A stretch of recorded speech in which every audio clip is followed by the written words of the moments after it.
昨年9月、夏井町国道45号線沿いにオープンしたベーカリーパンダ。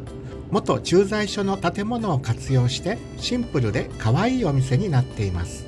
10時開店ですが、開店と同時に大半のパンが売り切れてしまう人気店。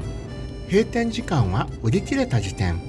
この日も平日であまり天気が良くなかったにもかかわらず、開店1時間後ですでに空っぽの棚が。人気のクリームパンがまだありましたので買っていきましょう。このベーコンエビは前回買って帰って食べましたが美味しかったです。こちらは菓子作りがもともと専門なので得意分野。一押しのカレーパンは売り切れていました。リーズナブルでいろんな種類のパンが楽しめるパンダ。早朝2時から仕込みに入って心を込めて一つ一つを作っています。ぜひおすすめです。昭和レシピチャンネルでは9時の美味しいお店やレシピを紹介しています。登録、評価、コメントよろしくお願いいたします。9時の奇跡の生態院マッサージオリエンタルへもいらしてください。